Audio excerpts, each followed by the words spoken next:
Bismillahirrahmanirrahim. Wassalatu wassalam ala ashrafil anbiya wal mursalin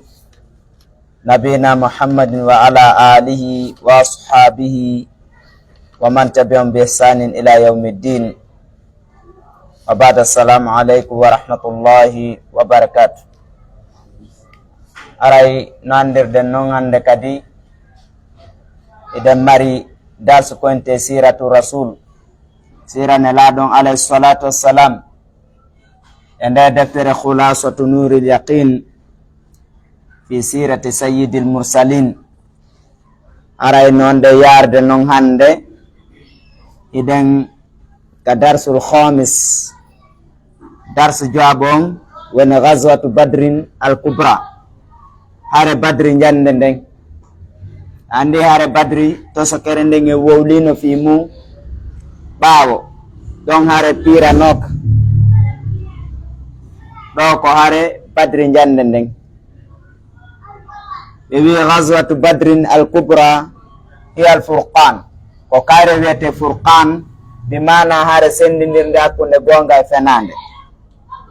Alladhi nden a'azza Allahu bil islam, ko nden hare Allah on teddiniri ɗum, sembiniri islam on. Wa rafa o bantiri manaratun bi mana ko wiyete kon soro ma drapo ma mande. Wa tamasa shirka, o meykonte kon shirku, o bonniti fi mum. Wa kharraba arkanahu, o yirbini tugali shirku de. ɓe gandi waɗugol jihaadi ndi badri wanno nafoore moolanande. ɓe gandi nde nelaɗon alayhi salatu wassalam iwno makka ari madina. ɓe madina ɓen jatti ɓe jawle ɗen, ɓe jaɓi ɓe galleji ɗi, ɓe jaɓi kala ko ɓe marno, ɓe raɗiɓe ɓe ardi madina.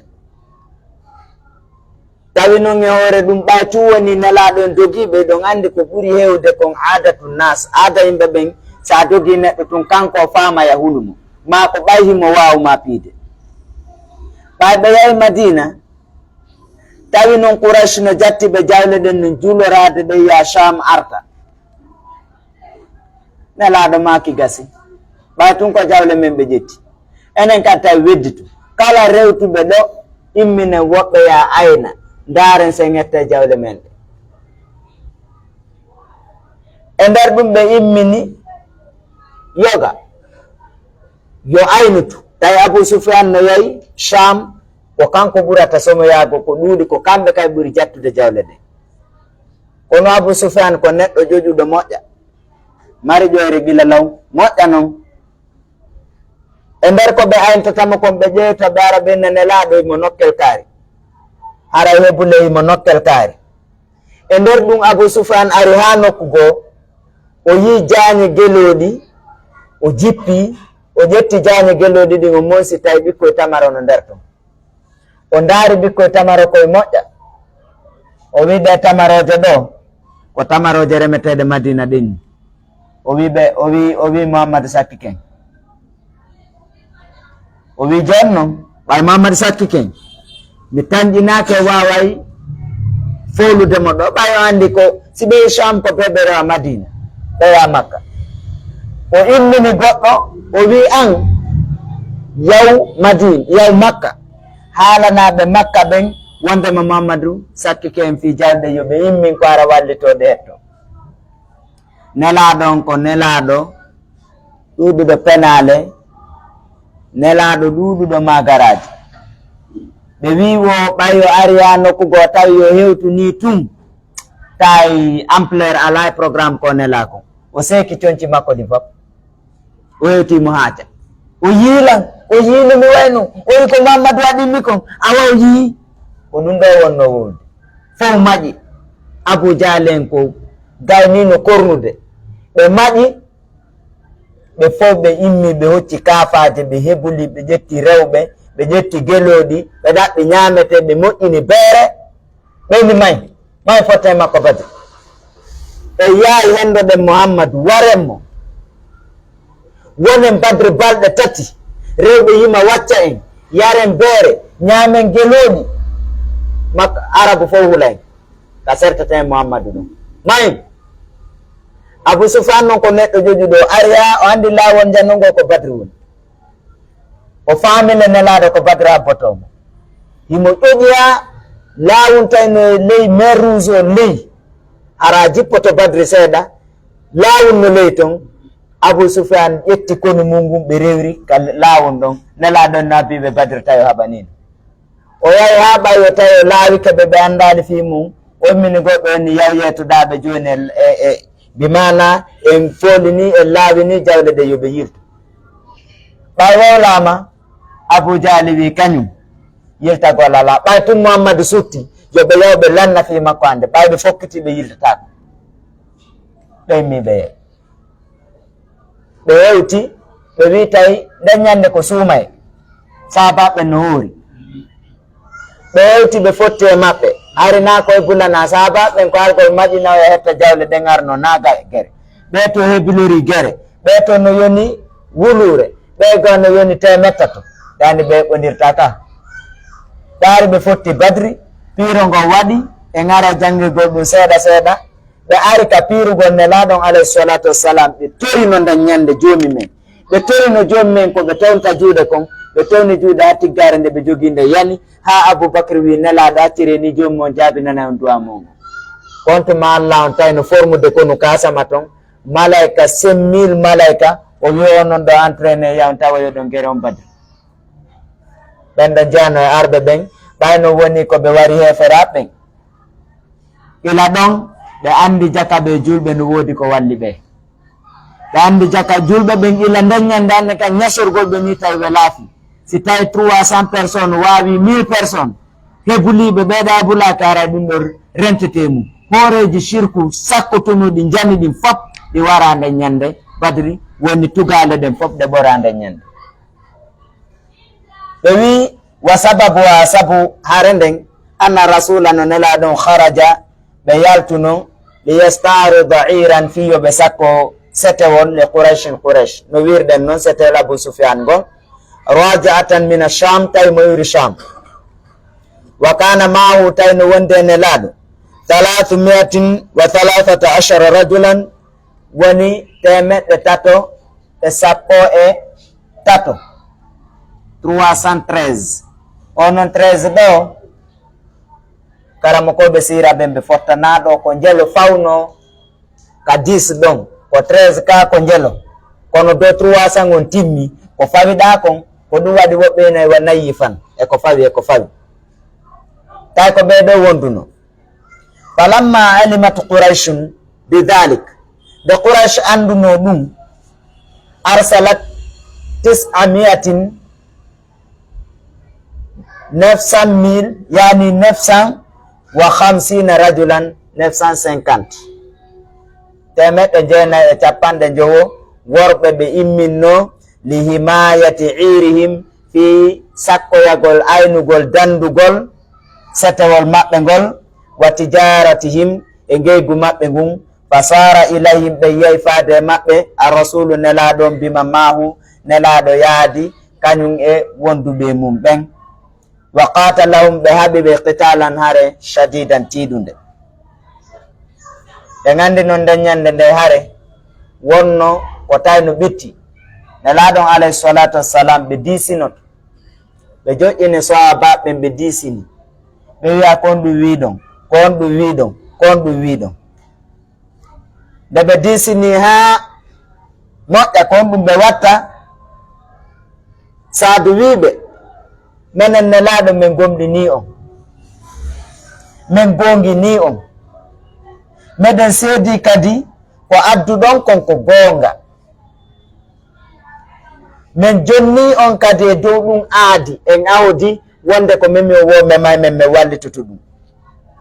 mi wondi e mum wonde min ɗoftoto on min nananayi on nelaɗo sene wono yeeso ka faala ɗon ɗo yahon min iwra ɓaawo mon mi wondiri Allah nelaɗo wallahi so naati e nder ngo maayo ɗo on naati on muti ton wallahi ko ɓaawo mon min iwrata minen kam min naata min muta ɗon hay gorko hay goto e amen heddata ko jokkale on nelaɗo ɗum tamapi ngon menen nelaɗo meɗen wondi e mon on tuma oɗo kadi wi Miqdad bun Amrin ko ɗo ɓurno wolde konngol ɓurgol weltinde ɓernde nelaɗo nen alayhi salatu wassalam on ɗon o wi imdu ya rasulallah kama amaraka Allah nelaɗo senore no Allah yamiriri on noon fananu ma'aka meɗe wondi e mon nelaɗo wallahi la naqulu laka mi wiyanta on kama qalat banu israil li Musa wano bani Israil wiranno annabi Musa no mi wiyata ɗum andi bani Israil wino idhaba anta wa rabbuka faqatila inna hahuna qaidun yaw ange jomi ma haɓo menen meɗen jooɗi ɗo meɗen habbi on ha arton ange jomi ma ɓay ɗum susiri yahe o wi menen mi wiyata ɗum nelaɗo ko mi wiyata walakin ko mi wiyata idhabu yaw anta an wa rabbuka e jomi ma faqatila haɓon inna no menen ma'akuma wonde mon ɗiɗo muqatiluna komin haɓoɓe fa surra rasul sallallahu alaihi wasallam nelaɗo weltingol konngol kol Miqdad bun Amri wowli moƴƴa ɓe welti ɓe andi moodi ko ɓi waɗi ɓe ɗo woɗo joni ɓe andi ko hunde wotere ɓe woni ɓe wawai foɗude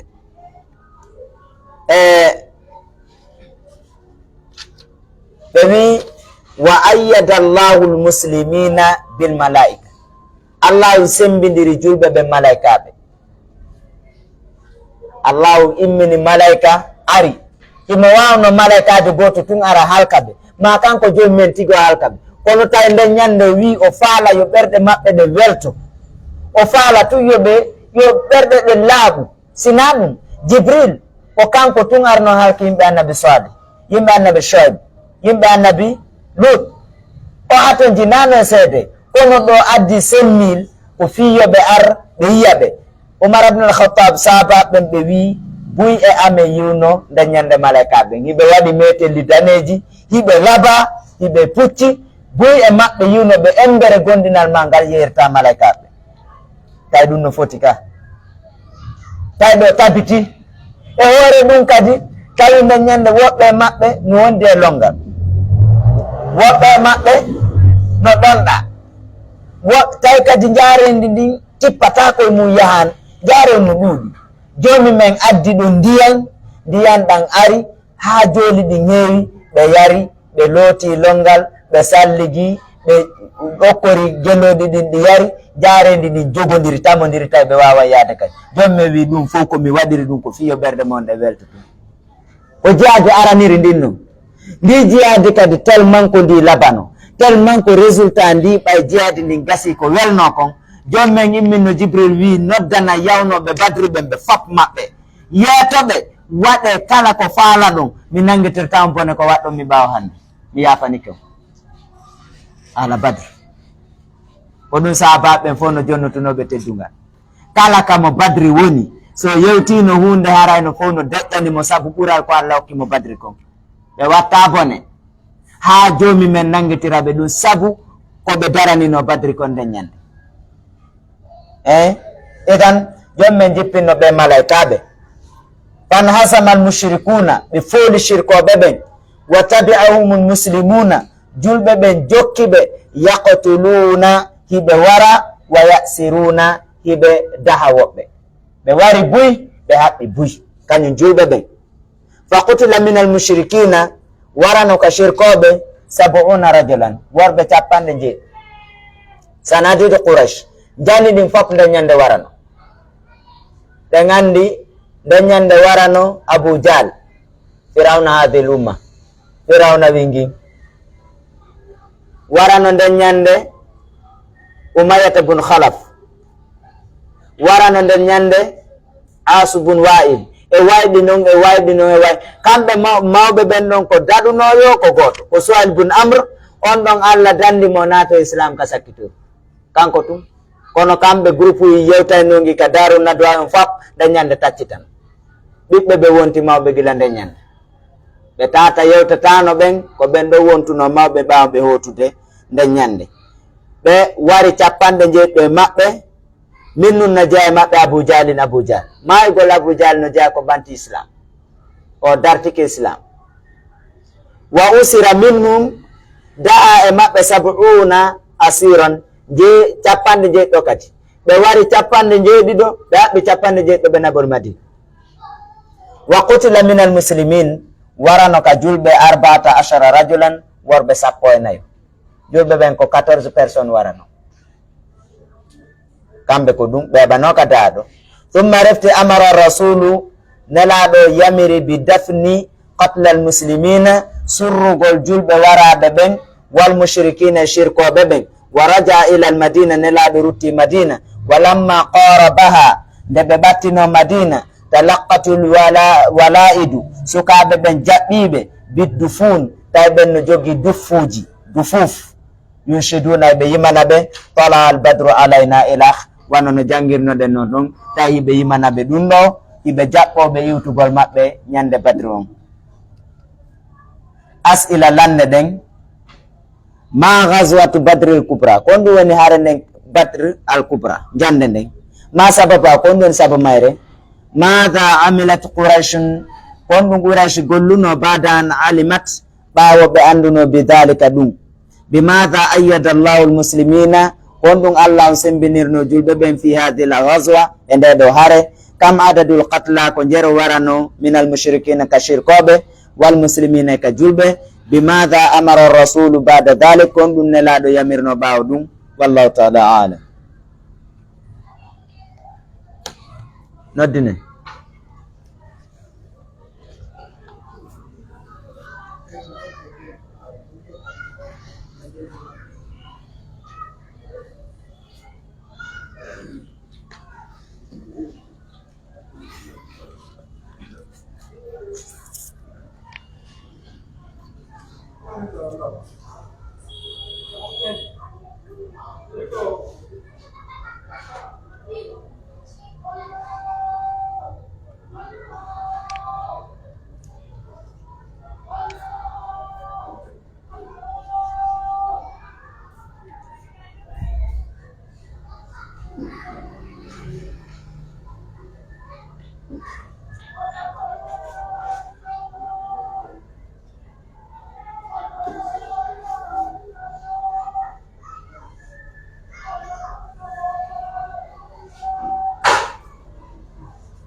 konto anden ɗo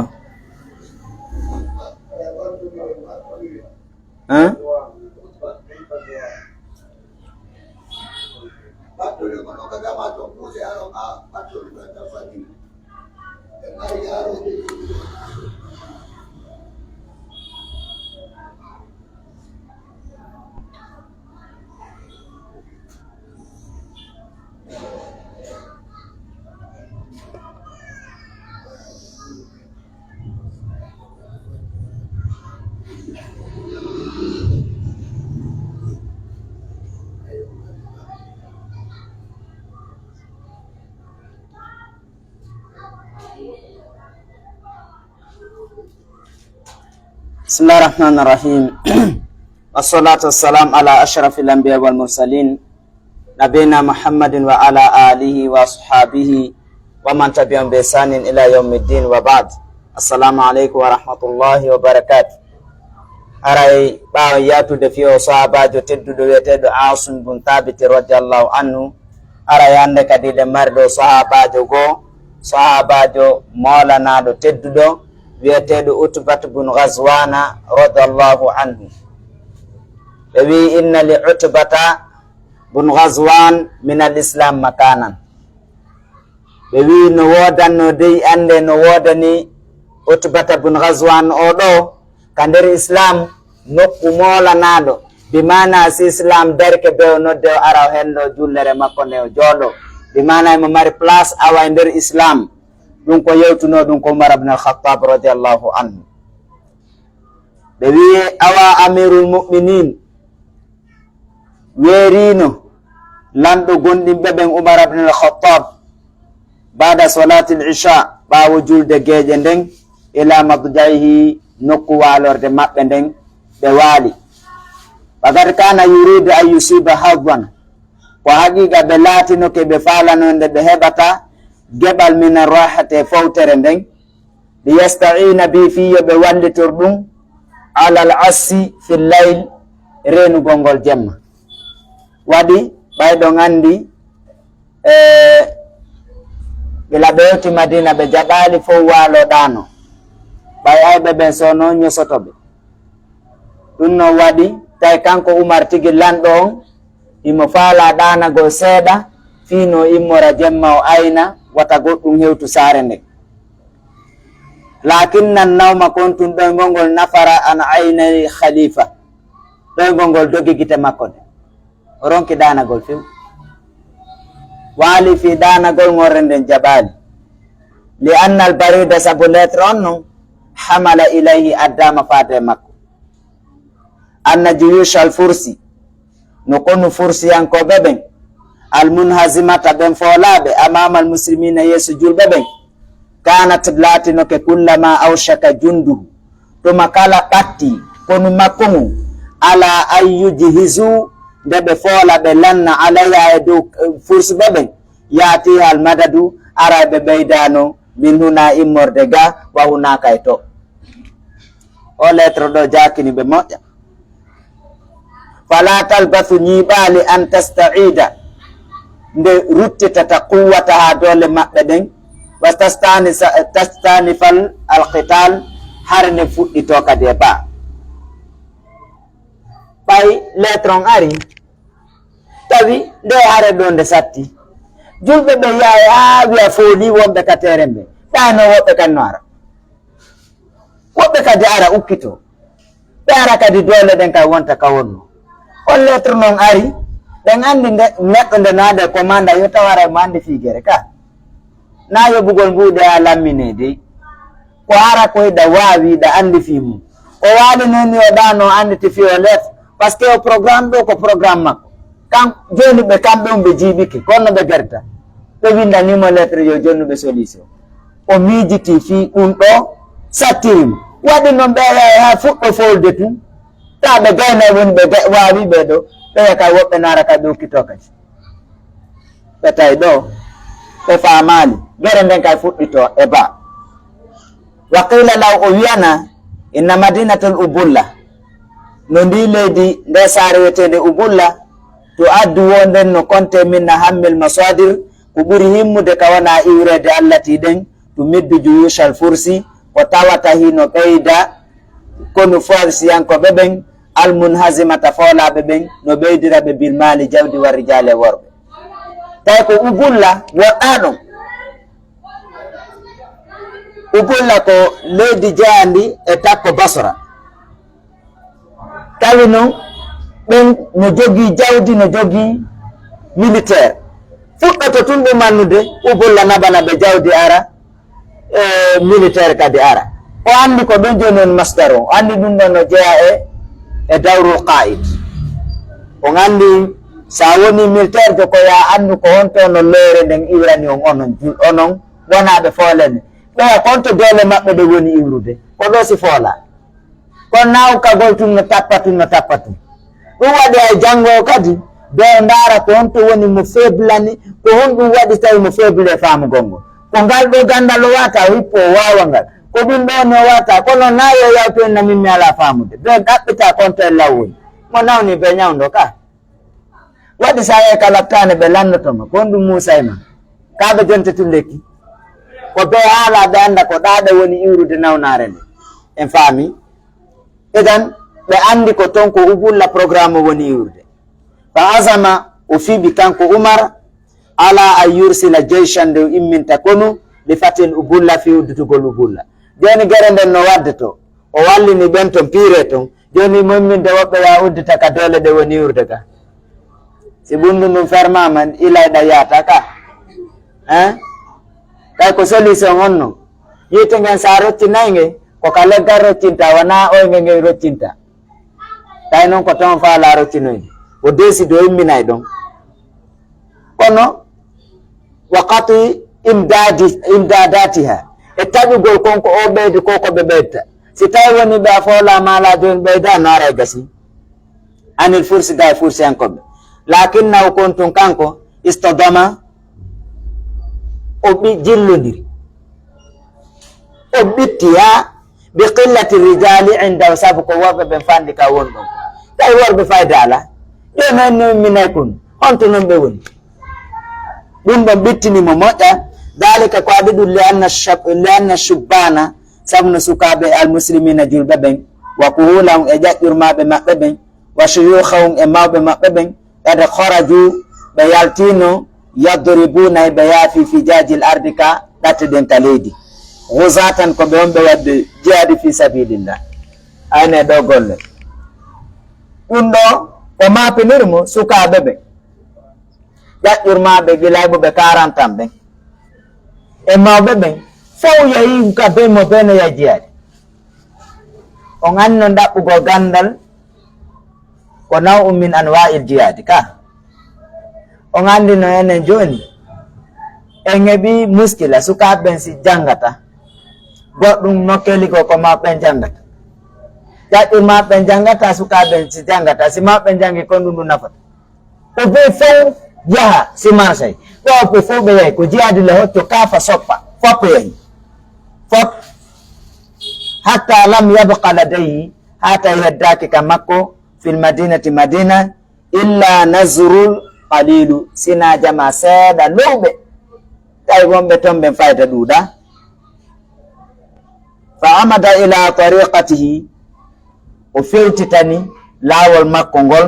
allati urifa biyangol andira ngol laawol ɗo na laawol iwaygol ɗo yatongol ko ide mo wowi jogitade on so foolama ko ide mo ƴettata on kon ɗon o ko ɗum woni ngol laawol ɗon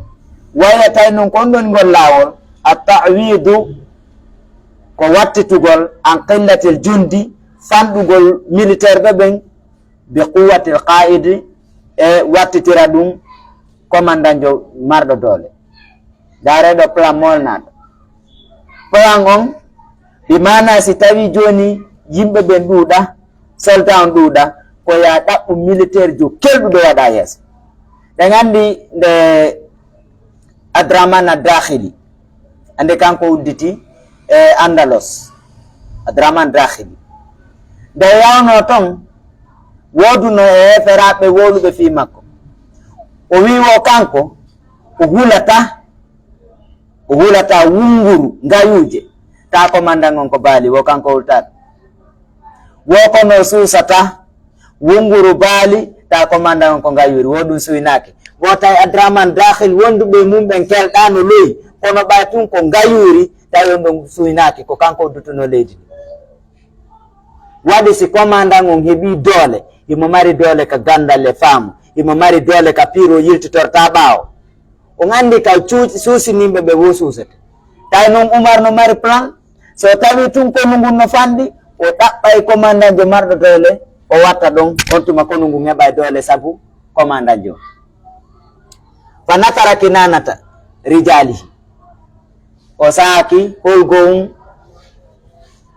holgo wonte kinana ko holgo ko watte ka sasa on kaɓe watta dagaje ɗen ɗon wo saaki ɗon ka sukaɓe won ɗon o saaki o ndaara mo be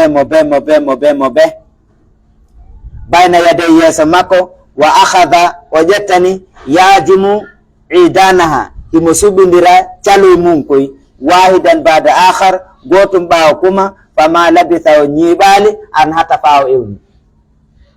o ewni kisan kanko tummaɗa ni o eni wajattuhu namu wajattuhu mi yiimo wallahi mi yiimo tawi mo ewno ɗum kanko tum wo yi commandant jo mo ɗaɓɓitayno e nder madina kon boni o thumma mada ila firashihi o yahi noon ka danki makko wawa yaqulu ari mo wiya o andi ari ronko danade sa heɓi solution a ɗanto siko ɗum hanno ɗanɗa ka o heɓi solution o yahi ka danki makko mo wiya innahu no o mujahidun wallahi ko waɗo jihadi arafatuhu badre no andi o jihadi badre ndi wolɗen ɗandi wo badre no andi ko mboni o mo yiiti ɗo wa ud kadi no andi ko mboni oɗo sa landike ud alante kadi ko mboni wal khandaq kadi no andi ko homboni o wa khawato hareji ɗin fof kadi sa landike ɓe fi o gorko mo yiiti ɗo ɓeynete meɗen andi fi o wa shaidat lahu alyamama hare nden kadi yamama kan no seeditanimo gorko yagal makko ngal yamama kan no andi ko mboni o wa mawaqifuha e darordeji ɗin fof ka o dari ɗon no seediti kaari on ko kaari fama naba lahu sayfun wo on gorko kafa meeɗama wopande mo witten so witti memay net wi golliɗa moti kafa makko na on no wo paali few wala akhtaat lahu ramyatun wo fampago kadi meeɗama wopande so fampike kadi fiɗoye thumma refti innahu no o kadi hajaral hijratayni ko fergo kadi ferguji ɗin ɗiɗi ande al hijratayni ko al habasha wal madina fernoɓe makka yay madina ɓen e ɓe iwi kadi ɓe arti makka ɓe witi makka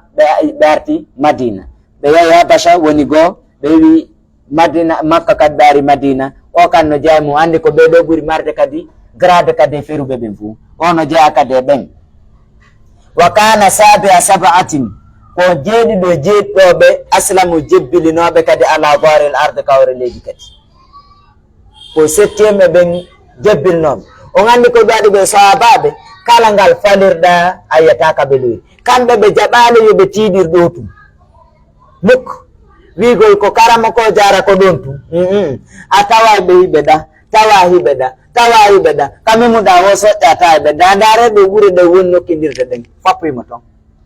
kamɓe ɓe yiɗano hunde wotere walamma asbaha sufu nde subaka on hentino qala umar wi uduuli noddanelan utbata bun ghazwan yor ko tawi ko o woni o gorko mo yiiti tawi o kañum no madina ɗon wa aqada law rayata o haɓɓani mo drapeau ala 300 e dow temetato wa bidata ashara rajulan e worɓe 10 ko fayi bida ko gila 3 ha 9 intervalle wonɗo entre 3 e 9 ko ɗoyte bida ko ɗon no fawi ko woni andaka exactement ko jeli woni ɗon ko jeli fawi ɗon o jonni mo 300 wano 10 e ko fawi ɓeɗo fof jonni ɓe woni ɓeɗo yaade maɓɓe wa wadaw o fodimo bi ayyu middaw nde ɓeydirtanmo tiba'an ne jokkodirgol bima yatawafaru law konko timminantamo min arrijale worɓe yawtum mi jonnante kadi woɓɓe mi jonnay kadi woɓɓe o fodimo ɗum e ngara yigo konno ɓe waynidori ɗo koɓe ko nelimo ɗo kon wa akhiru dawana alhamdulillahi rabbil alamin.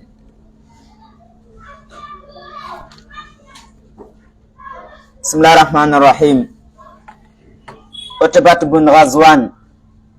woni inna li Utbata bun Ghazwan o ɗo no wadani Utbata bun Ghazwan min al islam ka islam makanan nokku ko wolɗum ko Umar ibn al-Khattab awa amirul mu'minin lamɗo gonɗinɓe on o weeruno Umar ibn al-Khattab bada salati al-isha ɓawo julde geeƴe nden ila mabda'ihi ka walorde makko wagad kana yuridu o laatino kemo faala a yusiba hadan nde heɓata geɓal min arrahate fowtere liyasta'ina bihi fi yo wallitorgal alal assi e dow renirgol fillaydi jemma lakinna nawma kontum ɗo ngolngol nafara an aynel khalifa ɗum dogi ga e gite lonti ɗon li anna al barida sabu lettre on hamala ilay addama ka makko anna juyushal fursi no kono fursugol al munhazimata folaɓe ɓen amama al muslimina yeeso julɓe ɓen kanat ɓe latinoke kullama awshaka junduhu tuma kala batti kono makko ngun ala ayyuji hisu nde ɓe folata alayha e dow maɓɓe yaati hal madado ara ɓe ɓeydano min nuna immorde ɗo wa hunaka e to fala talbathu ñiɓale an tasta'ida nde fuɗɗitoto quwwata dole maɓɓe ɗen wa tastanisa fal qital hare nden kadi fuɗɗito wa qila lahu ubiyana inna madinatal ubulla no nde saare ubulla ɗo to addu hinde konta min na hammil masadir ko ɓuri himmude kona iwrede allati ɗum to middu juyushal fursi wonɓe ɓeydude koneli fursu ɓen almunhazimata ɓen foolaɓe bilmali jawdi warrijale worɓe fa azama o fiɓi ala an yursila jeyshan ndew imminta konu li fatil ubulla fi uddutugol ubulla wa qati imdadatiha e taƴugol ɓeydugol maɓɓe ngol anil fursi ga e furs lakinna kon tun kanko istodama o jillodiri bi qillati rijal saabu fanɗugol worɓe inda wonɓe ka makko dalika ko aɗɗum li anna shubbana saabu no sukaɓe ɓen almuslimina julɓe ɓen wa kuhulahum e ƴaƴƴurmaɓe maɓɓe ɓen wa shuyuhahum e mawɓe maɓɓe ɓen kada haraju ɓe yaltino yadribuna hiɓe yaha fi fijajil ardi kaɗati leydi ɗen gusatan ko waɗa ɓe ara fi sabilillah hatta lam yabqa laday hata heddaki ka makko fil madina illa nazrul qalil sina jamahum lowkun seeɗaɓe fa amada ila tariqi o jokki lawo makko allati ngol urifa biyangol o andira ngon wayya koni ngol attawidu ko wattitugol an qillatil jundi ga e fanɗugol konungu bi quwwatil qa'idi e ardiɗo marɗo doole fa nakara kinanata rijalihi o saaki sasahum ndagaje worɓe makko ɓen bayna yede yeeso makko wa akhada o ƴettani yajimu idanahum himo yirtindira caloye mum koy wahidan gotum bada akhar ɓawo kuma fama labitha o ñiɓali an atafa ndew ewni woni wajadtuhu wallahi mi heɓimo nam wajadtuhu mi yiimo thumma mada ila firashihi refti o yay ka danki makko wawa yaqulu tawi mo wiya innahu no o mujahidun ko aɗo jeyadi arafathu badre no andimo wa uhudun no andimo wal khandak no andimo wa akhwatu a ɗimmoji majji wa shaidat lahu yamama no seeditanimo ɗum wa mawaqifu a e daroɗe ɗen fof no seeditanimo ɗum famana ba lahu sayfun kafa wopanalimo wala akhta lahu ramyatun o wopirali kadi fampagol tumma refti innahu no o hajara al hijratayni o feri ferguji ɗin ɗiɗi wa kana sabia sab'atin o wonno jeɗɗaɓoɓe aslamu jebbilinoɓe ala waril arde kawre leydi wa lamma asba subu nde subaka hentino qala wi ud'u li utbata bunil ghazwan noddanelan utbata bun ghazwan wa qada law raya o haɓɓanimo drapeau ala 310 rajulan ga e ko fawi e worɓe 310 wa wa'adahu o fodimo bi ayyu middaw nde ɓeydirtamo tiba'an ne jokkodirgol bima yatawafaru law konko yonantamo min arrijal e worɓe wallahu ta'ala alam.